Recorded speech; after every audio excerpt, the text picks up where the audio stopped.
കൊറോണൻ്റെ മുൻപ് ആളുകൾ സ്കാൻ ചെയ്ത് വരുമ്പോൾ ഡോക്ടറെ ഇതെന്താ പുതിയ സാധനം എന്ന് ചോദിച്ചായിരുന്നു വന്നിരുന്നത്.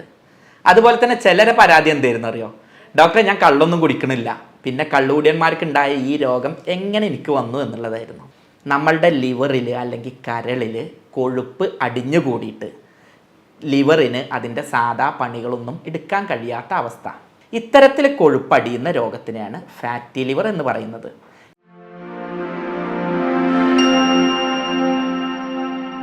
പ്രിയ സഹോദരന്മാരെ, ഫാറ്റി ലിവർ അതല്ലെങ്കിൽ ലിവറിൽ കൊഴുപ്പടിഞ്ഞിട്ടുണ്ടാവുന്ന രോഗം പണ്ടൊക്കെ വളരെ അപൂർവമായിട്ടായിരുന്നു ആളുകൾ കേട്ടിരുന്നത്. ഇതുമായി ബന്ധപ്പെട്ട എൻ്റെ കുറച്ച് അനുഭവങ്ങൾ പറഞ്ഞുതരാം. കൊറോണൻ്റെ മുൻപ് ആളുകൾ സ്കാൻ ചെയ്ത് വരുമ്പോൾ ഡോക്ടറെ ഇതെന്താ പുതിയ സാധനം എന്ന് ചോദിച്ചായിരുന്നു വന്നിരുന്നത്. അതുപോലെ തന്നെ ചിലരെ പരാതി എന്തായിരുന്നു അറിയോ? ഡോക്ടറെ ഞാൻ കള്ളൊന്നും കുടിക്കണില്ല, പിന്നെ കള്ളുകൂടിയന്മാർക്കുണ്ടായ ഈ രോഗം എങ്ങനെ എനിക്ക് വന്നു എന്നുള്ളതായിരുന്നു. എന്നാൽ കൊറോണ കഴിഞ്ഞതിന് ശേഷം ഞാൻ എൻ്റെ ഒരു എക്സ്പീരിയൻസിൽ പറയുന്നത് ആളുകൾക്ക് ഫാറ്റി ലിവർ എന്താണെന്നുള്ളത് അറിയാം. പലരും ഇത് ഫാറ്റി ലിവർ ആണോ എന്ന് ഇങ്ങോട്ട് ചോദിക്കാറുണ്ട്. മുൻപ് അങ്ങനത്തെ ഒരു സാഹചര്യം ആയിരുന്നില്ല, അത്രയും വ്യാപിച്ചിട്ടുണ്ട്. എന്ന് മാത്രമല്ല ചെറിയ കുട്ടികളിൽ പോലും ഫാറ്റി ലിവർ കണ്ടുവരുന്നുണ്ട്. ഈ സാഹചര്യത്തിൽ ഫാറ്റി ലിവർ എന്ന് പറഞ്ഞുകൊണ്ട് തന്നെ ഞാൻ കുറേ വീഡിയോ ചെയ്തു. അതിൻ്റെ താഴെ വന്ന കുറേ കമൻറ്റുകൾ ഉണ്ടായിരുന്നു കേട്ടോ. ഇതൊക്കെ ഡോക്ടർമാർ പറഞ്ഞ് പേടിപ്പിക്കുകയാണ്, ഇത് ഇത്ര രോഗമൊന്നുമില്ല എന്ന് പറഞ്ഞിട്ട്. ഇനി അതിന് തിരിച്ചൊരു വെർഷനുണ്ട്. ചെറിയ ഒരു സാധനം വരുമ്പോഴത്തേന് അയ്യോ ഇത് ഇങ്ങനെയാണോ എന്ന് പറഞ്ഞ് പേടിച്ചവരുണ്ടായിരുന്നു. അപ്പോൾ ഇതിൻ്റെയും രണ്ടിൻ്റെയും ഇടയിലുള്ള ഒരു സംഗതിയാണ് ഇന്ന് നിങ്ങളുമായിട്ട് കമ്മ്യൂണിക്കേറ്റ് ചെയ്യുന്നത്. ഞാൻ doctor Basil Yusuf, doctor Basil's homeo hospital, Pandikkad, Malappuram ജില്ല. സാധാരണക്കാരന് മനസ്സിലാവുന്ന ഭാഷയിൽ ഫാറ്റി ലിവർ എന്നുള്ളത് ഒറ്റ വാക്കിൽ ഇങ്ങനെ പറയാം: നമ്മളുടെ ലിവറിൽ അല്ലെങ്കിൽ കരളിൽ കൊഴുപ്പ് അടിഞ്ഞു കൂടിയിട്ട് ലിവറിന് അതിൻ്റെ സാധാ പണികളൊന്നും എടുക്കാൻ കഴിയാത്ത അവസ്ഥ. നമ്മൾ ജസ്റ്റ് നമ്മളുടെ നാവിൻ്റെ കാര്യം ആലോചിച്ച് നോക്കുക. നാവിൽ കുറച്ച് കൊഴുപ്പ് അല്ലെങ്കിൽ കുറച്ച് മെഴുകായി എന്ന് കരുതുക. എന്നാൽ നാവിൻ്റെ പണിയായിട്ടുള്ള രുചി അറിയുക എന്നുള്ളത് നാവ് കൊണ്ട് സാധിക്കുമോ? ഇല്ല. അതേപോലെ തന്നെ കുറച്ച് കൊഴുപ്പടിഞ്ഞിട്ട് ലിവറിൻ്റെ സെല്ലുകളെ പ്രവർത്തനരഹിതമാവുക അല്ലെങ്കിൽ പ്രവർത്തന കാര്യക്ഷമമല്ലാതെ ആയിട്ട് ശരീരത്തിൽ ഒരുപാട് മാറ്റങ്ങൾ വരും. ഇത്തരത്തിൽ കൊഴുപ്പടിയുന്ന രോഗത്തിനെയാണ് ഫാറ്റി ലിവർ എന്ന് പറയുന്നത്.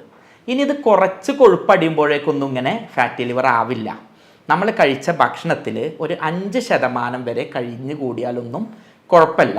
പക്ഷേ 5 മുതൽ ഒരു 12% ആവുന്നതിനെയാണ് നമ്മൾ ഫാറ്റി ലിവർ ഗ്രേഡ് 1, 2, 3 എന്നൊക്കെ പറഞ്ഞിട്ട് ഓരോന്നാക്കിയിട്ട് തിരിക്കുന്നത്. നമ്മളൊരു ഭക്ഷണം കഴിക്കുകയാണെങ്കിൽ എന്തിനാണ് നമ്മൾ ഭക്ഷണം കഴിക്കുന്നത്? നമുക്ക് എനർജി കിട്ടാൻ, നമ്മൾക്ക് ജോലി ചെയ്യാൻ, നമുക്ക് ചിന്തിക്കാൻ, നമുക്ക് പ്രവർത്തിക്കാൻ. അപ്പം നമ്മളൊരു ഭക്ഷണം കഴിച്ചാൽ ആവശ്യത്തിൽ കൂടുതലുണ്ടെങ്കിൽ ശരീരം എന്ത് ചെയ്യും? അത് വെറുതെ കളയില്ല, മലാക്കിയിട്ട് ഒഴിവാക്കില്ല. കാരണം നമ്മൾ ഭക്ഷണം കഴിക്കാത്ത സമയത്ത്, ഭക്ഷണം കിട്ടാത്ത സമയത്ത് നമുക്ക് മുഴുവൻ സമയം ഭക്ഷണം കഴിച്ചുകൊണ്ടിരിക്കാൻ കഴിയില്ലല്ലോ. രാവിലെ ഭക്ഷണം കഴിച്ചാൽ ആ എനർജി ഉപയോഗപ്പെടുത്തിയിട്ടാണ് ഉച്ചവരെ പോകുന്നത്. അപ്പോൾ ശരീരം എന്ത് ചെയ്യും? അത് സ്റ്റോർ ചെയ്യും. പക്ഷേ ഇത് സ്റ്റോർ ചെയ്തത് കൂടി കൂടി കൂടി ആവശ്യത്തിലധികം സ്റ്റോർ ചെയ്താൽ എന്താവും? ഈ പറഞ്ഞ പോലെ രോഗത്തിലേക്ക് വരും. ഇത് സ്റ്റോർ ചെയ്തത് കൂടുക എന്നുള്ളതല്ല ഇന്നത്തെ അവസ്ഥയിലുള്ള പ്രശ്നം.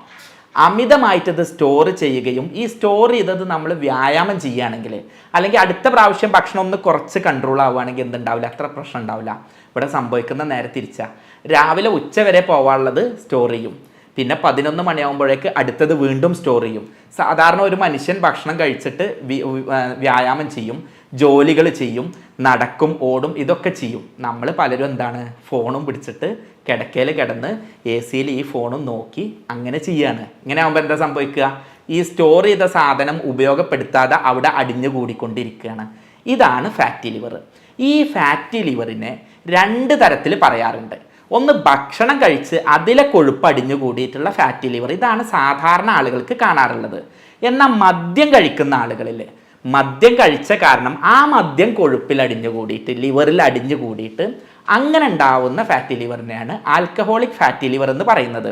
പണ്ടൊക്കെ ഞാനൊക്കെ ജോലി തുടങ്ങുന്ന കാലത്ത് കൂടുതലായിട്ട് ഫാറ്റി ലിവർ വരുന്നത് ഈ മദ്യപാനികളിലായിരുന്നു. അപ്പോൾ ഫാറ്റി ലിവർ ഉണ്ടെങ്കിൽ വെള്ളടിക്കുന്നുണ്ട് എന്നുള്ളൊരു കാൽക്കുലേഷൻ ആയിരുന്നു. അപ്പോൾ നേരെ തിരിച്ചാട്ടോ. സത്യത്തിൽ മദ്യപാനികളുടെ ഫാറ്റി ലിവറൊക്കെ അപൂർവമായിട്ട് അല്ലെങ്കിൽ ദിവസത്തിൽ 10 കാണുകയാണെങ്കിൽ അതിലൊന്നുപോലും ഇങ്ങനത്തെ ഇല്ല എന്നുള്ളതാണ് എൻ്റെ ജീവിതം. ഞാൻ മലപ്പുറത്തുകാരനാണ്, പെരിന്തൽമണ്ണ പട്ടിക്കാട് സ്വദേശിയാണ്. ഞങ്ങളൊക്കെ നാട്ടിലൊരവസ്ഥയിൽ കൂടുതലായിട്ട് ഇത് വരാനുള്ള കാരണം ജീവിതശൈലിയുടെ ഭാഗമായിട്ട്, പ്രത്യേകിച്ച് ഫോൺ അമിതമായി ഉപയോഗിച്ച് നമ്മൾ പണ്ട് പുറത്ത് പോയി ഒരു ബാങ്കിൽ പോയി വെയിൽ കൊണ്ട് പുറത്ത് വന്ന് നടന്ന കാര്യങ്ങൾ ഇന്ന് ഫോണിലൂടെ ഉപയോഗിക്കുകയാണ് നല്ലത്. പക്ഷേ അതിനനുസരിച്ച് വ്യായാമം അപ്പുറത്ത് വരുന്നില്ല. ഞാനടക്കം കണ്ടതൊക്കെ വാരി വലിച്ച് കയറ്റുന്നു, ഇവിടെ സ്റ്റോർ ചെയ്യുന്നു, ആശുപത്രിയിൽ രോഗിയാവുന്നു. അപ്പം ഇന്ന് സംസാരിക്കുന്നത് അത്തരത്തിൽ രോഗിയായ ആളുകളെ രോഗി അല്ലാതിരിക്കാനും ഈ വീഡിയോ കേട്ടുകൊണ്ട് തന്നെ നിങ്ങളെ വീട്ടിലിരുന്നുകൊണ്ട് രോഗം മാറ്റാനും നിങ്ങളുടെ സുഹൃത്തുക്കൾക്കോ വീട്ടുകാർക്കോ ഉണ്ടെങ്കിൽ അവരതിൽ നിന്ന് മോചിപ്പിക്കുന്നതോടൊപ്പം നിങ്ങൾക്കിത് വരാതിരിക്കാനും ആവശ്യമായിട്ടുള്ള ജീവിതശൈലി, ഭക്ഷണ നിയന്ത്രണം, ഇനി ആവശ്യമാണെങ്കിൽ മാത്രം ചികിത്സ, ഇത്തരം കാര്യങ്ങൾ പറയാനാണ് ഇന്ന് വന്നിട്ടുള്ളത്. ഞാൻ ഇങ്ങനെയൊക്കെ പറയുമ്പോൾ നിങ്ങൾ ആലോചിക്കുന്നുണ്ടാവും ഇത്ര കോമൺ ആണെങ്കിൽ ഇത് ഉണ്ടോ എനിക്കുണ്ടോ എന്നുള്ളതൊന്ന് നോക്കാം എന്നുള്ളത്. അങ്ങനെ ഓടിപ്പോയിട്ട് സ്കാൻ ചെയ്യൊന്നും വേണ്ട, തൊടുന്നതിന് സ്കാനിങ്ങും രക്തപരിശോധനയൊന്നും വേണ്ട. കുറച്ച് സിംറ്റംസ് ഞാൻ പറഞ്ഞുതരാം. അതുണ്ടെങ്കിൽ നമുക്കിതൊക്കെ സംശയിക്കാം. ആദ്യമായിട്ട് വരുന്നത് ഭയങ്കരമായിട്ടുള്ള ക്ഷീണയിക്കാരം. ആൾ നല്ല തടിയൊക്കെ ഉണ്ടാവും, പക്ഷേ നല്ല ഭക്ഷണമൊക്കെ കഴിക്കുന്നുണ്ടാവും, പ്രത്യേകിച്ച് ഹോട്ടൽ ഭക്ഷണമൊക്കെ നന്നായിട്ട് കഴിക്കുന്നുണ്ടാവും. പക്ഷെ പണ്ട് 2 മണിക്കൂറൊക്കെ ജോലി ചെയ്യാൻ കഴിഞ്ഞിട്ട് ഇപ്പോൾ ഒരു 10 മിനിറ്റ് ആകുമ്പോൾ തന്നെ കുഴങ്ങാണ്, കിതക്കുകയാണ്, ഒരു തീരുമാനം എടുക്കാൻ കഴിയില്ല, മൈൻഡിന് തന്നെ ഒരു കൺഫ്യൂഷൻ ഉണ്ട്, ഒരു തരം മന്ദപ്പ് ഫീൽ ചെയ്യുന്നുണ്ട് എന്നുള്ള ആളുകൾ പറയാറുണ്ട്. നമുക്ക് പ്രത്യേകിച്ച് എന്താ അറിയില്ല, എന്നാൽ പനിയും സംഗതി ഒന്നുമില്ല, എന്തോ ഒരു സുഖം കിട്ടുന്നില്ല എന്നുള്ളത്. രണ്ടാമതൊരു വിശപ്പില്ലായ്മ പറയും. ക്ഷീണമൊക്കെ ഉണ്ട്, എന്നാൽ ഭക്ഷണം കഴിക്കാൻ പോവുക, പൊതുവെ ഹോട്ടൽ ഭക്ഷണം ഇഷ്ടമുള്ള ആളാണ്, എന്നാൽ എനിക്ക് വലിയൊരു വിശപ്പില്ല എന്ന് പറയാറുണ്ട്. മൂന്നാമത് മസിൽസിന് പെയിന് പറയാറുണ്ട്. നാലാമത്തെ കാണുന്ന സിംറ്റം എന്നുള്ളത് നമ്മൾ മഞ്ഞപ്പിത്തത്തിൻ്റെ സിംറ്റംസാണ്. കണ്ണിൻ്റെ ഈ വെള്ളയിൽ മഞ്ഞ കളർ ഉണ്ടാവുക, ലിപ്സിൽ മഞ്ഞ കളർ ഉണ്ടാവുക, സ്കിന്നിൽ മഞ്ഞ കളർ ഉണ്ടാവുക, അങ്ങനെ. പിന്നെ വെയിറ്റ് കുറഞ്ഞു വരും. ഇത്രയൊക്കെ ഭക്ഷണം കഴിക്കുന്ന ആൾ, വ്യായാമം ഇല്ലാത്ത ആളാണെങ്കിലും വെയിറ്റ് കുറഞ്ഞു വരും. വേറൊന്ന് വരുന്നത് നമ്മളുടെ ലിവറിൻ്റെ ഭാഗത്തും സ്പ്ലീനിൻ്റെ ഭാഗത്തൊക്കെ വലുതായിട്ട് വരും. നമ്മളുടെ വയറിൻ്റെ വാരിയുടെ താഴെ വയറിൻ്റെ മേൽഭാഗത്ത് റൈറ്റ് സൈഡിലായിട്ട് വേദന ഫീൽ ചെയ്യും. ഓക്കാനം വരും. എന്തോ പറഞ്ഞിട്ട് ഇങ്ങനെ എടുക്കും, പക്ഷെ എന്തുണ്ടാവില്ല, ഛർദി ഉണ്ടാവില്ല. ഓക്കാനായിട്ട് എന്തോ അടിയിൽ നിന്ന് ഇങ്ങോട്ട് വരും, പക്ഷേ ഛർദിയായിട്ട് വരില്ല. പിന്നെ അതുപോലെ തന്നെ സ്കിന്നിൽ പ്രത്യേകിച്ച് കാരണമൊന്നുമില്ലാതെ ചൊറിച്ചിലുണ്ടാവും. പലർക്കും കക്ഷത്തിൽ അതുപോലെ തന്നെ കഴുത്തിലൊക്കെ ഒരു സർക്കിളായിട്ടുള്ള സ്കിന്നിലുള്ള കംപ്ലൈൻറ്റുകൾ വരും. അതുപോലെ തന്നെ തീരുമാനം എടുക്കാനുള്ള പ്രയാസം, ഉറക്കത്തിൻ്റെ പ്രയാസം, ഒരു ഉന്മേഷക്കുറവ്, ഇത്തരം സംഗതികളാണ് കൂടുതലായിട്ട് ഈ രോഗത്തിൽ ലക്ഷണമായിട്ട് കാണാറുള്ളത്. നമ്മൾ ഓരോ വീഡിയോ ചെയ്യുന്നതും ആരും പേടിപ്പിക്കാനോ ആളുകളെ ആശുപത്രിക്ക് വരുത്താനോ അല്ല, എല്ലാവർക്കും ധൈര്യം തരാനും ഒരാളെയും ആശുപത്രിക്ക് വരാത്ത രൂപത്തിലാക്കാനുമാണ്.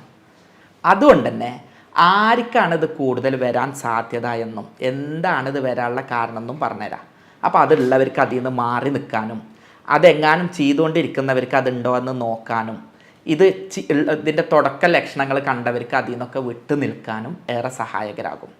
ഞാൻ നേരത്തെ പറഞ്ഞു, നമ്മൾ അമിതമായി ഭക്ഷണം കഴിച്ച് അത് കൊഴുപ്പ് അടിയുന്നവർക്കാണ് ഇത് വരുന്നത് എന്നുള്ളത്. അപ്പം അതുപോലെ ഭക്ഷണത്തിൽ ശ്രദ്ധയില്ലാത്ത ആളുകൾക്ക്, അമിതമായി വാരി വലിച്ച് ഭക്ഷണം കഴിക്കുന്നവർക്ക്, ഹോട്ടൽ ഭക്ഷണം വിശിഷ്യ ഫാസ്റ്റ് ഫുഡ്, ജങ്ക് ഫുഡ്, കോളകൾ, റെഡ് മീറ്റ് അതായത് ഇറച്ചി, നമ്മളെ ബീഫ്, പോർക്ക്, ചെമ്മീൻ, ഞണ്ട് ഇത്യാദി സാധനങ്ങൾ വാരി വലിച്ച് കഴിക്കുന്നവർക്ക്, അതുപോലെ തന്നെ ഫ്രോസൺ മീറ്റ്, നമ്മളൊക്കെ നാട്ടിൽ കോഴി ഇറച്ചി നേരെ അറുത്തിട്ട് കൊണ്ടുവന്ന് കഴിക്കുകയാണ്. ഫ്രീസറിലിട്ട് പ്രിസർവേറ്റീവ് ഒക്കെ ചേർത്തിട്ടുള്ള മാംസാഹാരം കൂടുതൽ കഴിക്കുന്നവർക്ക്, എണ്ണമെഴുക്കുള്ള ഭക്ഷണം കൂടുതൽ കഴിക്കുന്നവർക്ക്, കൂടുതൽ കൊഴുപ്പടങ്ങിയിട്ടുള്ള ഭക്ഷണം കഴിക്കുന്നവർക്ക്, ടിന്നിൽ അടച്ചു വെച്ചിട്ടുള്ള ഭക്ഷണങ്ങൾ കഴിക്കുന്നവർക്ക്, അതുപോലെ സ്വാദൂറിയ ഭക്ഷണമാവാൻ സ്വാദ് കയറ്റാൻ വേണ്ടിയിട്ട് കളറ്, അതുപോലെ തന്നെ അതിലേക്ക് അത്തരം സംഗതികൾ കൂടുതൽ കഴിക്കുന്നവർക്ക്, പഞ്ചസാര കൂടുതലായിട്ട് ഉപയോഗിക്കുന്നവർക്ക്, അരി ഭക്ഷണം കൂടുതലായിട്ട് ഉപയോഗിക്കുന്നവർക്ക് എല്ലാമാണ് ഭക്ഷണത്തിലൂടെ ഇത് വരാനുള്ള സാധ്യത. അരി ഭക്ഷണത്തിൻ്റെ പ്രത്യേകത എന്താ പറഞ്ഞാൽ, നമ്മളുടെ എണ്ണക്കൊഴുപ്പിലൊന്നും ഉള്ളത് അത്ര തന്നെ കൊഴുപ്പ് ആസച്ച് അരി ഭക്ഷണത്തിലില്ല.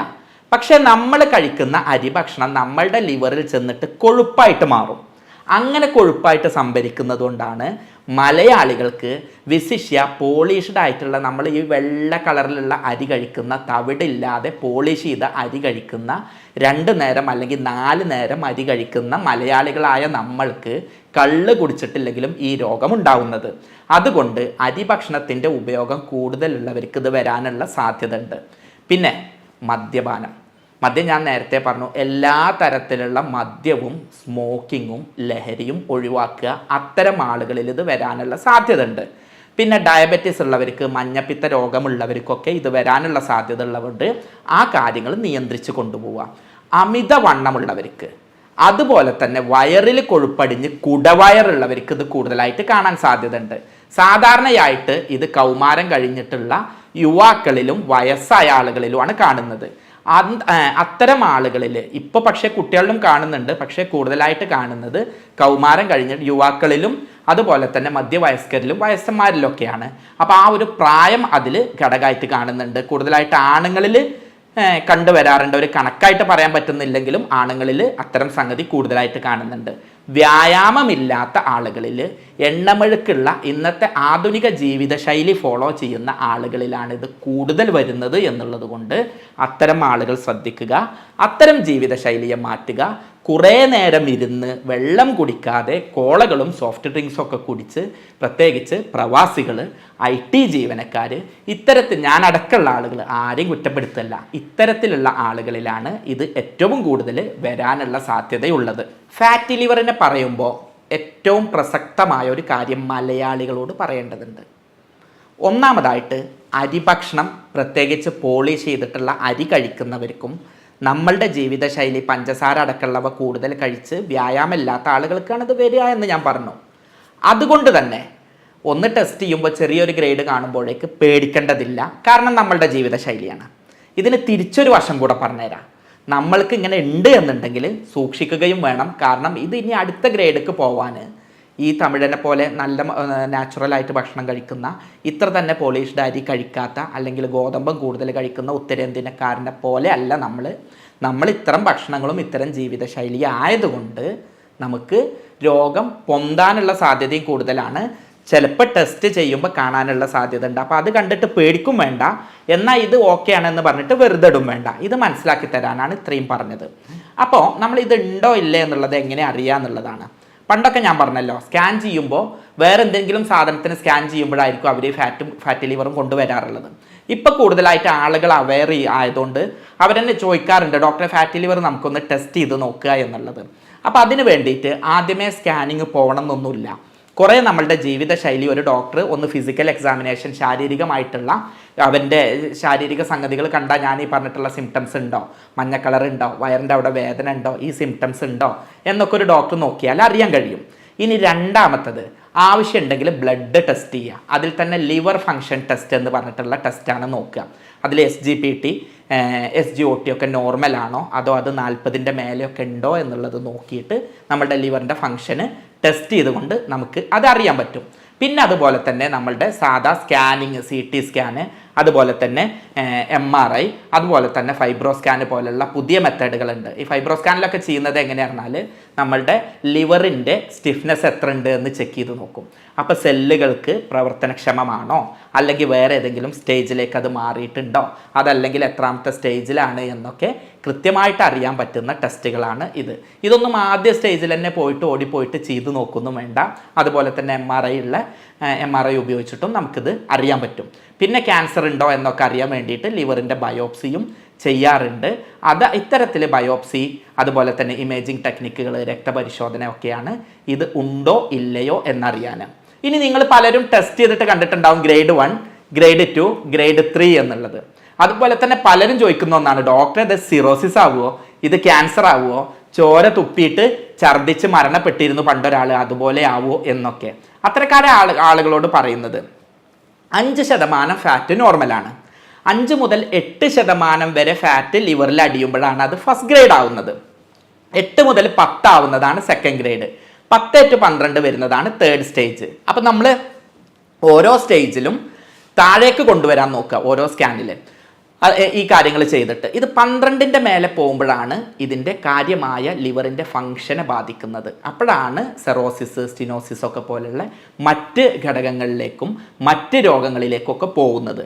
അപ്പോൾ ഇത് തേർഡ് സ്റ്റേജിലാണെങ്കിലും മനസ്സിലാക്കുക, ഫോർത്തിലേക്ക് പോകാനും സാധ്യതയുണ്ട്, കുറയാനും സാധ്യതയുണ്ട്. ഇത് പേടിച്ച് ബേജാറാവേണ്ട ഒരു സംഗതിയല്ല.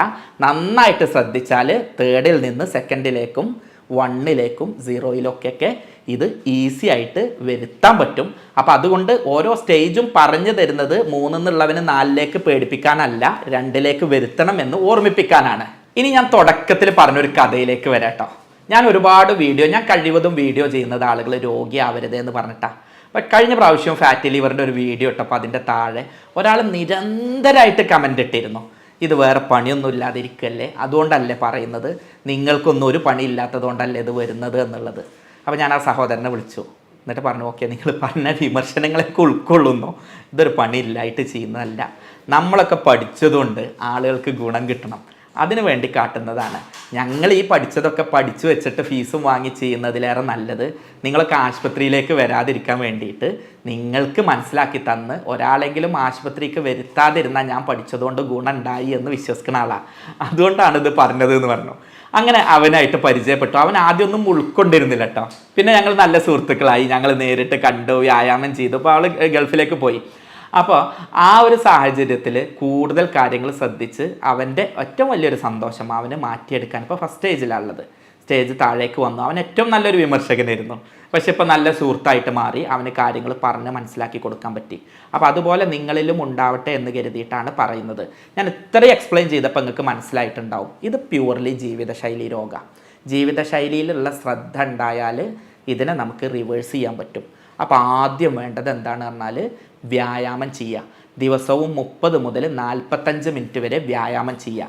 ചടഞ്ഞ് കൂടി ഇരുന്ന് കുറേ നേരം ഇരുന്ന് പിന്നെ കുറേ വ്യായാമം ചെയ്യുന്നതിന് പകരം ഓരോ 20-30 മിനിറ്റൊക്കെ ആകുമ്പോൾ ഒന്ന് നീച്ചു പോയിട്ട് കാര്യങ്ങൾ ചെയ്താൽ കുറച്ചും കൂടി എളുപ്പമാവും. പ്രവാസി സഹോദരന്മാരോട്, അതേപോലെ തന്നെ IT ഫീൽഡിൽ ജോലി ചെയ്യുന്നവരോട്, ബാങ്ക് മാനേജർമാരോട്, ഇവരോടൊക്കെയാണ് ഇത് പ്രത്യേകമായിട്ട് ഓർമ്മപ്പെടുത്താനുള്ളത്. ഇടയിലൊന്ന് എണീക്കുക, ഇടയിലൊന്ന് നടന്നു പോവുക. രണ്ടാമത് വെയിറ്റ് കുറയ്ക്കുക. വെയിറ്റ് കഴിയുന്ന ഏതെല്ലാം മെത്തേഡിൽ നിങ്ങൾക്ക് കുറയ്ക്കാൻ കഴിയുമോ അത് കുറയ്ക്കുക. ഫാസ്റ്റിങ്, ഇൻ്റർമീഡിയറ്റ് ഫാസ്റ്റിംഗ് ഒക്കെ ആയിട്ട് ചെയ്യുക. വെള്ളം നന്നായിട്ട് കുടിക്കുക. ആ സമയം ഞാൻ ഓരോന്ന് പറഞ്ഞു തരാം, ഡയറ്റ് പറഞ്ഞു തരാം. അതുപോലെ തന്നെ കുടവയറുണ്ടെങ്കിൽ അത് കൺട്രോൾ ചെയ്യുക, പരമാവധി കൺട്രോൾ ചെയ്യുക. പിന്നെ അതുപോലെ തന്നെ വേണ്ടത്, നിങ്ങൾ മദ്യപാനിയോ ലഹരിയോ ഉണ്ടെങ്കിൽ അത് ഒഴിവാക്കുക. പിന്നെ മറ്റ് രോഗങ്ങളുണ്ടെങ്കിൽ, ഷുഗറോ അല്ലെങ്കിൽ ലിവറിന് മറ്റ് രോഗങ്ങളോ ഉണ്ടെങ്കിൽ അത് മരുന്ന് കുടിച്ചിട്ട് മാനേജ് ചെയ്യുക. ഒപ്പം അനാവശ്യമായ മരുന്നുകൾ ഇതിലേക്ക് നയിക്കുന്നുണ്ട് എന്നുള്ളതുകൊണ്ട് അനാവശ്യമായിട്ടുള്ള മരുന്ന് കൂടി ഒഴിവാക്കുക. ഡോക്ടറുടെ പ്രിസ്ക്രിപ്ഷനോടുകൂടെ അല്ലാതെ മരുന്ന് എടുക്കാതിരിക്കുക. ഇനി ശ്രദ്ധിക്കേണ്ടത് ഭക്ഷണത്തിൽ ഒരു ഡയറ്റ് പ്ലാൻ പറഞ്ഞു തരാം. ആദ്യം ഞാൻ വർജിക്കേണ്ട കാര്യങ്ങൾ പറഞ്ഞുതരാം. റെഡ് മീറ്റ് ആണ് ഇതിൽ ഏറ്റവും വലിയ വില്ലൻ, അതായത് ബീഫ്, പോർക്ക്, അത് പരമാവധി ഒഴിവാക്കുക. മീൻ പ്രശ്നമില്ല, ചെറിയ മീനുകൾ നല്ലതാണ്, പ്രത്യേകിച്ച് മത്തിയൊക്കെ, ചെറിയ മത്സ്യങ്ങളും മത്തിയൊക്കെ നല്ലതാണ്. പക്ഷേ എന്ത് ചെയ്യുക, വലിയ മത്സ്യങ്ങൾ അത് പൊരിച്ച് കഴിക്കുന്നതൊക്കെ ഒഴിവാക്കുക. പിന്നെ ചെയ്യേണ്ടത് പഞ്ചസാര ഒഴിവാക്കുക, അരിഭക്ഷണം ഒഴിവാക്കുക, കൃത്രിമ ഭക്ഷണങ്ങൾ ഒഴിവാക്കുക, കോള ഒഴിവാക്കുക. അതുപോലെ തന്നെ ഫ്രൂട്ട്സ് എത്ര വേണമെങ്കിലും കഴിച്ചോളൂ ഷുഗർ ഇല്ലെങ്കിൽ. പക്ഷെ എന്ത് ചെയ്യുക, അത് ജ്യൂസ് ആക്കിയിട്ട് അതിലെ ഫൈബറൊക്കെ കളഞ്ഞ് അതിലെ ചണ്ടിയൊക്കെ കളഞ്ഞിട്ട് അതിൽ പഞ്ചസാരയും ചേർത്ത് ചെയ്യുന്ന രൂപം ഒഴിവാക്കുക. ബേക്കറി പലഹാരങ്ങൾ ഒഴിവാക്കുക, മൈദ ഒഴിവാക്കുക. പിന്നെ കളറുള്ള ഭക്ഷണങ്ങൾ, പ്രിസർവേറ്റീവ്സ് ചേർത്തിട്ടുള്ള ഭക്ഷണങ്ങൾ, ഫ്രോസൺ മീറ്റ്, എണ്ണമെഴുക്കുള്ളത്, നെയ്യ്, ഡാൽഡ, വനസ്പതി ഇത്യാദി സാധനങ്ങളൊക്കെ പരമാവധി ഒഴിവാക്കുക. വ്യായാമം ചെയ്യുക എന്നുള്ളത് പ്രത്യേകം പറയുന്നില്ല. ഭക്ഷണം കഴിക്കുന്നത് സമയത്ത് കഴിക്കാൻ ശ്രദ്ധിക്കുക. നമ്മളുടെ ജീവിതശൈലിയിൽ എന്താ ചെയ്യുക, ഉച്ചക്ക് കുറച്ചേ കഴിക്കുള്ളൂ, ബ്രേക്ക്ഫാസ്റ്റ് കഴിക്കൂല, ഈ കഴിക്കാനുള്ളതൊക്കെ രാത്രി ഒന്നാകെ കഴിക്കും. അത് 11 മണിക്കോ 12 മണിക്കോ കഴിക്കും, എന്നിട്ട് പോയി കിടന്നുറങ്ങും. അങ്ങനെ ചെയ്യുന്നതിന് പകരം ഒരു ഡയറ്റ് പ്ലാൻ പറഞ്ഞു തരാം. രാവിലെ എഴുന്നേൽക്കുക, സൂര്യൻ ഉദിക്കുന്നതിൻ്റെ മുൻപ് എഴുന്നേൽക്കുക. ഈ പറയുന്നത് എനിക്കും കൂടെ വേണ്ടിയിട്ടാട്ടോ. ഞാനും പലപ്പോഴും ഇതിൽ അശ്രദ്ധനാവാറുണ്ട്, ജീവിതശൈലിയുണ്ട്, ജീവിതത്തിൻ്റെ ഓട്ടപ്പാച്ചിലിൻ്റെ ഇടയിൽ ഞാൻ അടക്കം തെറ്റ് പറ്റാറുണ്ട്. അതുകൊണ്ട് തന്നെയാണ് ഇങ്ങനെ പറയുന്നത്. അപ്പം ആദ്യം വരുന്നത്, രാവിലെ എഴുന്നേറ്റ് ഉടനെ 2 ഗ്ലാസ് വെള്ളം കുടിക്കുക. ഈ കാപ്പി കുടിക്കുന്ന പരിപാടി, ചായ കുടിക്കുന്ന, പഞ്ചസാര കുത്തി കലക്കുന്ന പരിപാടി ഒഴിവാക്കിയിട്ട് 2 ഗ്ലാസ് വെള്ളം കുടിക്കുക. എന്നിട്ട് ഒരു പ്രഭാത സവാരിക്ക് പോവുക. പ്രാഥമിക കാര്യങ്ങളൊക്കെ കഴിച്ചതിന് ശേഷം ഒരു 7-7:30 ആകുമ്പോഴേക്ക് ഭക്ഷണം കഴിച്ചു എന്ന് ഉറപ്പ് വരുത്തുക. ഒരു കാരണവശാലും ബ്രേക്ക്ഫാസ്റ്റ് ബങ്ക് ചെയ്യരുത്. ബ്രേക്ക്ഫാസ്റ്റിൽ കൂടുതലായിട്ട് അരിയുടെ ഭക്ഷണം ഒഴിവാക്കാൻ പറ്റിയാൽ നല്ലത്. നമ്മളെന്താ ചെയ്യുക, പുട്ട്, അതുപോലെ തന്നെ തലേന്നത്തെ ചോറ് ബാക്കിയുണ്ടെങ്കിൽ അതായിട്ടുള്ള സംഗതികൾ ചെയ്യുന്നതിന് പകരം ഗോതമ്പ് കൊണ്ടുള്ളത്, രായി കൊണ്ടുള്ളത് കൂടുതലായിട്ട് ഉപയോഗിക്കുക. അതാണ് ഏറ്റവും നല്ലത്. അതിൻ്റെ കൂടെ നട്ട്സ് നിങ്ങൾക്ക് കഴിയെങ്കിൽ, അതിൻ്റെ കൂടെ ഫ്രൂട്ട്സ് കഴിയെങ്കിൽ നല്ലത്. മുട്ട വേണമെങ്കിൽ ഉപയോഗിക്കാം, മുട്ടയുടെ വെള്ള കുഴപ്പമില്ല, മുട്ടയുടെ മഞ്ഞ പരമാവധി കൺട്രോൾ ചെയ്യാം. ഇതാണ് ആദ്യ ഘട്ടത്തിൽ ചെയ്യേണ്ടത്. പിന്നെ ഇതിലേക്ക് ചായ കുടിക്കുന്നതിന് പകരം ഗ്രീൻ ടീ, പഞ്ചസാര ഇല്ലാതെ ചെയ്താൽ ഏറ്റവും നല്ലത്. ഇനി നമ്മൾ 11 മണിയാവുമ്പോൾ നമുക്ക് കഴിയുമെങ്കിൽ നട്ട്സ് ഉപയോഗിക്കുക. ഇതെല്ലാവർക്കും കഴിഞ്ഞോളണം എന്നില്ല. അപ്പോൾ നട്ട്സോ ഡ്രൈ ഫ്രൂട്ട്സോ ഒക്കെ ഉപയോഗിക്കുക, അല്ലെങ്കിൽ കട്ട് ഫ്രൂട്ട്സ് ഉപയോഗിക്കുക. ഇനി ഒന്നുമില്ലെങ്കിൽ നമ്മുടെ നാട്ടിൽ മാങ്ങ കിട്ടൂലേ, അത് ഉപയോഗിച്ചോളി. അതിനിപ്പോൾ വലിയ ചിലവില്ലല്ലോ, അല്ലെങ്കിൽ ചക്കയ്ക്ക് ചിലവില്ലല്ലോ, അത് ചെയ്യാം. ഉച്ചക്ക് അരിഭക്ഷണം വേണമെങ്കിൽ കഴിക്കാം, 2 or 3 കപ്പോ കഴിക്കാം. ബാക്കി എന്ത് ചെയ്യുക, നോർത്ത് ഇന്ത്യൻസ് ചെയ്യണ പോലെ അതിൻ്റെ കൂടെ ഒരു ചപ്പാത്തി വേണമെങ്കിൽ അങ്ങനെ ആക്കാം. അതല്ലെങ്കിൽ കൂട്ടാനുകളും സാലഡുകളും കൂടുതലായിട്ട് കഴിക്കുക. ഉച്ചക്ക് ഞാൻ വേണ്ട എന്ന് പറയുന്നില്ല. നമുക്ക് മലയാളിക്ക് മീൻകറിയും ചോറും കിട്ടിയിട്ടില്ലെങ്കിൽ ചിലപ്പോൾ പ്രശ്നം ഉണ്ടാവും. അപ്പോൾ എന്ത് ചെയ്തോളൂ, തൈര് നന്നായിട്ട് ഉപയോഗിച്ചോളൂ. അത് ദഹനത്തിന് നല്ലൊരു പ്രോബയോട്ടിക്കാണ്, തൈര് ഉപയോഗിക്കുക. അതുപോലെ തന്നെ ചോറിലേക്ക് എന്ത് ചെയ്യുക, നന്നായിട്ട് കൂട്ടാൻ സൈഡ് ഡിഷസ് ഉണ്ടല്ലോ, അത് നന്നായിട്ട് ഉപയോഗിക്കുക. ഞാൻ നേരത്തെ പറഞ്ഞ ബീഫ്, പോർക്ക് ഇങ്ങനത്തെ സാധനങ്ങളൊന്നും ഒഴിവാക്കുക. കരിച്ചത് പൊരിച്ചത് ഒഴിവാക്കിയിട്ട് കറി വെച്ചിട്ട്, മീനൊക്കെ ആണെങ്കിൽ കറി വെച്ച് കഴിക്കുന്നതിൽ കുഴപ്പമില്ല. അതിൽ ഉപ്പും പഞ്ചസാരയും നിയന്ത്രിക്കുക. ഇനി വൈകുന്നേരവും തന്നെ ചായ നിർബന്ധമാണെങ്കിൽ പഞ്ചസാര പരമാവധി ഒഴിവാക്കുക. അവിടെയും ഗ്രീൻ ടീ ആണ് സാധാരണ പറയാറുള്ളത്. അത് നാച്ചുറൽ ഡ്രിങ്ക്സ് വേണമെങ്കിൽ അങ്ങനെ ചെയ്യാം. നമ്മളുടെ പഞ്ചസാര ഇല്ലാത്ത അത് പാനീയങ്ങൾ അത്തരം സംഗതികളാക്കാം. വൈകുന്നേരം കടിയായിട്ട് ഫ്രൂട്ട്സ് കഴിക്കാം, ഡ്രൈ ഫ്രൂട്ട്സ് ഉപയോഗിക്കാം. സാലഡുകൾ വേണമെങ്കിൽ അങ്ങനെയും ഉപയോഗിക്കാം. രാത്രി ഒരു 7 മണിക്ക് തന്നെ ഭക്ഷണം കഴിക്കുക. അങ്ങനെ കഴിക്കുന്നത് അരി പരമാവധി ഒഴിവാക്കുക. ഗോതമ്പാക്കുക, ചപ്പാത്തി കഴിക്കുക. അത്തരത്തിലുള്ള സംഗതികൾ, ഓട്സ് നല്ലതാണ്, സാലഡുകൾ നല്ലതാണ്, ഫ്രൂട്ട്സ് നല്ലതാണ്, അത് ഉപയോഗിക്കുക. അത് നമ്മൾ വയറ് നിറച്ച് കഴിച്ചോളൂ. അങ്ങനെയാണെങ്കിൽ രാത്രി സ്വസ്ഥമായിട്ട് ഉറങ്ങാനും രാവിലെ സുഖശോധന കിട്ടാനൊക്കെ സഹായിക്കും. ഈ ഒരു ഡയറ്റ് നിങ്ങളൊരു 40 ദിവസം ഫോളോ ചെയ്യാം. ഒരു 90 ദിവസം കഴിയുന്നത്ര ഇത് ഫോളോ ചെയ്യാം. മുഴുവൻ എന്ന് പറയുന്നില്ല, 90 ദിവസം വരെ ചെയ്തിട്ട് ഒന്നും കൂടെ സ്കാൻ ചെയ്ത് നോക്കൂ. എന്നിട്ട് നിങ്ങൾ പറയൂ. കാരണം ഒരുപാട് പേരെ മരുന്നില്ലാതെ ഈ ഒരു പ്രശ്നത്തിൽ നിന്ന് മാറ്റിയത് കൊണ്ടുള്ള ഒരു അനുഭവത്തിൽ നിന്നാണ് നിങ്ങളോട് സംസാരിക്കുന്നത്. 90 ദിവസം ഇത് ചെയ്യുക. എന്നിട്ട് മാറ്റില്ലെങ്കിൽ ഇതിൻ്റെ താഴെ കമൻ്റ് ഇട്ടോളൂ. അതിൽ അപ്പം നമുക്ക് എന്താണെന്ന് വെച്ചാൽ നോക്കിയിട്ട് അതിനനുസരിച്ച് ചെയ്യുക. അപ്പം ഇത്തരത്തിൽ ഭക്ഷണ ശൈലി ശ്രദ്ധിക്കുക, ജീവിതശൈലിയിൽ നിയന്ത്രിക്കുക. അങ്ങനെയാണെങ്കിൽ ഈ രോഗത്തെ നമുക്ക് എന്ത് ചെയ്യാൻ പറ്റും, പമ്പ കടത്താൻ പറ്റും. ഇനി പല ആളുകൾക്കും ഇതൊന്നും ചെയ്തിട്ട് കുറവില്ലെങ്കിൽ അപ്പോഴേക്ക് ആളുകൾക്ക് വലിയ വലിയ സംഗതികളാണ് അറിയുക. ഇത് സിറോസിസ്ക്ക് പോവുമോ, ക്യാൻസർ ആവുമോ, കരൾ മാറ്റി വെക്കേണ്ടി വരുമോ, ഇത് കാരണം ഷുഗർ വരുമോ, ഒക്കെ ശരിയാണ്, വന്നേക്കാം. പക്ഷെ അതൊക്കെ ഭക്ഷണത്തിലൂടെയും വ്യായാമത്തിലൂടെയും കിട്ടിയിട്ടില്ലെങ്കിൽ നമുക്ക് ചികിത്സയിലൂടെ തന്നെ അത് മാനേജ് ചെയ്യാൻ പറ്റും. ഞാൻ ഹോമിയോ ഡോക്ടറാണ്. ഞാനിതിൽ ചെയ്യുന്നത് എന്താണെന്ന് പറഞ്ഞാൽ, എപ്പോഴും ഒരു രോഗിയുടെ ശാരീരികവും മാനസികമായിട്ടുള്ള അവൻ്റെ ജീവിതശൈലി അടക്കമുള്ള സർവ്വ സാധനങ്ങളും കൃത്യമായിട്ട് പഠിക്കും. ഒരു രോഗിക്ക് രോഗം വരാനുള്ള കാരണം എന്ന് പറഞ്ഞാൽ നമ്മൾ ഈ ബുക്ക് പഠിച്ച സംഗതികൾ മാത്രമല്ല. പലപ്പോഴും അയാളുടെ ജീവിതശൈലി ആയിരിക്കും. അയാൾ കാണുമ്പോൾ നല്ല തടിയുള്ള ആളായിരിക്കും, പക്ഷേ ഒരു അല്പം ഭക്ഷണം പോലും കഴിക്കുന്നുണ്ടാവില്ല, അല്ലെങ്കിൽ മാനസികമായിട്ട് എല്ലാ പ്രശ്നങ്ങളുണ്ടാവും. ഇത്തരത്തിലുള്ള സംഗതികളെ കൃത്യമായിട്ട് അനലൈസ് ചെയ്യും. അതിന് വേണ്ടിയിട്ട് യൂറോപ്യൻ നിർമ്മിതമായിട്ടുള്ള സോഫ്റ്റ്വെയറുകൾ, ChatGPT പോലുള്ള ആർട്ടിഫിഷ്യൽ ഇൻ്റലിജൻസ്, ഇതിൻ്റെയൊക്കെ സഹായത്തോടെയാണ് രോഗനിർണയവും മരുന്ന് നിർണയവും നടത്തുക. എന്നിട്ട് ജർമ്മൻ പൊട്ടൻസി മരുന്നുകൾ ഉപയോഗിച്ചിട്ടാണ് ട്രീറ്റ്മെൻറ്റ് ചെയ്യാറുള്ളത്. അങ്ങനെ കോൺസ്റ്റിറ്റ്യൂഷണലായിട്ടും ആവശ്യമായിട്ടുള്ള ചികിത്സകളൊക്കെ കൊടുക്കുന്ന സമയത്ത് ഓപ്പറേഷൻ ഇല്ലാതെ തന്നെ ഇത് വലിയ ഗ്രേഡിൽ നിന്ന് താഴേക്കും പിന്നെ അത് നോർമലിലേക്ക് ഒരുപാട് പേരെ വരുത്താൻ കഴിഞ്ഞിട്ടുണ്ട്. ഇത്തരത്തിൽ പ്രയാസം അനുഭവിക്കുന്ന ആരെങ്കിലും ഉണ്ടെങ്കിൽ ഇതൊക്കെ ചെയ്തു നോക്കുക. ഇല്ലെങ്കിൽ മാത്രം ചികിത്സയെ പറ്റി ചിന്തിക്കുക. നിങ്ങൾക്ക് എന്നെ ബന്ധപ്പെടാം, എന്നെ ഫോണിലൂടെ ബന്ധപ്പെടാം. നിങ്ങൾക്ക് ആവശ്യമായിട്ടുള്ള നിർദ്ദേശങ്ങൾ എൻ്റെ കഴിവിനും ഒഴിവിനും അനുസരിച്ച് ഞാൻ ചെയ്തു തരുന്നുണ്ട്. നിങ്ങളുടെ അഭിപ്രായങ്ങൾ താഴെ കമൻ്റായിട്ട് രേഖപ്പെടുത്തുക. തീർച്ചയായും ഇതിൽ മാറിയവരും അത്തരം ആളുകൾ അവരുടെ അനുഭവങ്ങൾ പറയുന്നുണ്ടാവും. നിങ്ങളുടെ അനുഭവങ്ങളും പറയുക. ഇങ്ങനെ ഒരാൾ രോഗി അല്ലാതെ ഇരിക്കുമ്പോഴാണ് ഞങ്ങൾ ഈ വീഡിയോ എല്ലാം ചെയ്യുന്നത് കൊണ്ട് ഉപയോഗം ഉണ്ടാവുന്നത്. ഈ വീഡിയോ പരമാവധി ആളുകളിലേക്ക് ഷെയർ ചെയ്യുക. സ്നേഹത്തോടെ doctor Basil Yusuf, doctor Basil's homeo hospital, Pandikkad, Malappuram ജില്ല.